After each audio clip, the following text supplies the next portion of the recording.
Hello to chapter 65 of Moby Dick by Herman Melville, and this chapter is titled The Whale as a Dish. That mortal man should feed upon the creature that feeds his lamp, and, like Stubb, eat him by his own light, as you may say, this seems so outlandish a thing that one must needs go a little into the history and philosophy of it. It is upon record that 3 centuries ago the tongue of the right whale was esteemed a great delicacy in France and commanded large prices there. Also, that in Henry VIII's time a certain cook of the court obtained a handsome reward for inventing an admirable sauce to be eaten with barbecued porpoises, which, you remember, are a species of whale. Porpoises, indeed, are to this day considered fine eating. The meat is made into balls about the size of billiard balls, and, being well seasoned and spiced, might be taken for turtle balls or veal balls. The old monks of Dunfermline were very fond of them. They had a great porpoise grant from the crown.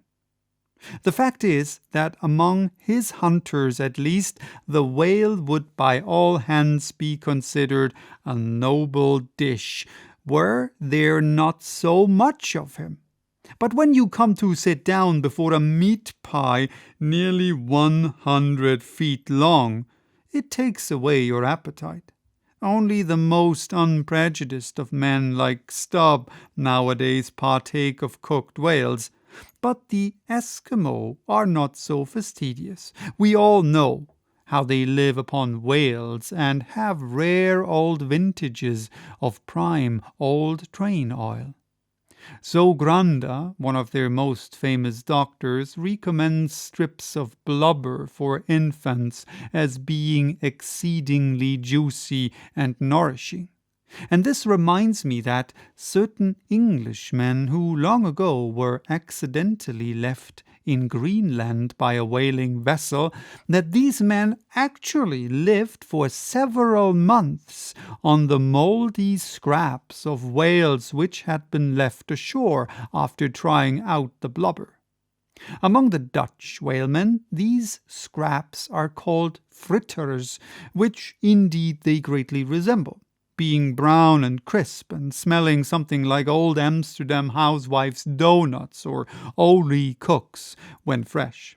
They have such an eatable look that the most self-denying stranger can hardly keep his hands off.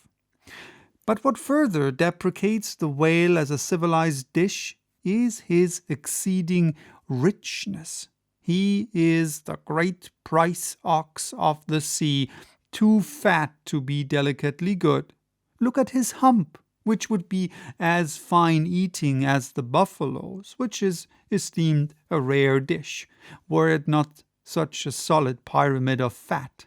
But the spermaceti itself, how bland and creamy that is, like the transparent half-jellied white meat of a cocoa-nut in the 3rd month of its growth, yet far too rich to supply a substitute for butter. Nevertheless, many whalemen have a method of absorbing it into some other substance and then partaking of it. In the long dry watches of the night, it is a common thing for the seamen to dip their ship biscuit into the huge oil pots and let them fry there a while. Many a good supper have I thus made. In the case of a small sperm whale, the brains are accounted a fine dish. The casket of the skull is broken into with an axe, and the 2 plump whitish lobes being withdrawn, precisely resembling 2 large puddings. They are then mixed with flour and cooked into a most delectable mess in flavour somewhat resembling calf's head. which is quite a dish among some epicures, and everyone knows that some young bucks among the epicures, by continually dining upon calves' brains, by and by get to have a little brains of their own, so as to be able to tell a calf's head from their own heads, which indeed requires uncommon discrimination. And that is the reason why a young buck with an intelligent-looking calf's head before him is somehow one of the saddest sights you can see. The head looks a sort of reproachfully at him with an "Et tu, brute?" expression. It is not perhaps entirely because the whale is so excessively unctuous that landsmen seem to regard the eating of him with abhorrence. That appears to result in some way from the consideration before mentioned, i.e., that a man should eat a newly murdered thing of the sea and eat it too by its own light. But no doubt the first man that ever murdered an ox was regarded as a murderer. Perhaps he was hung, and if he had been put on his trial by oxen, he certainly would have been, and he certainly deserved it, if any murderer does. Go to the meat market of a Saturday night and see the crowds of live bipeds staring up at the long rows of dead quadrupeds. Does not that sight take a tooth out of the cannibal's jaw? Cannibals! Who is not a cannibal? I tell you, it will be more tolerable for the Fiji that salted down a lean missionary in his cellar against the coming famine. It will be more tolerable for that provident Fiji, I say, in the day of judgment, than for thee, civilized and enlightened gourmand, who nailest geese to the ground and feastest on their bloated livers in thy pâté de foie gras. But Stubb, he eats the whale by its own light, does he? And that is adding insult to injury, is it? Look at your knife handle there, my civilized and enlightened gourmand, dining off that roast beef.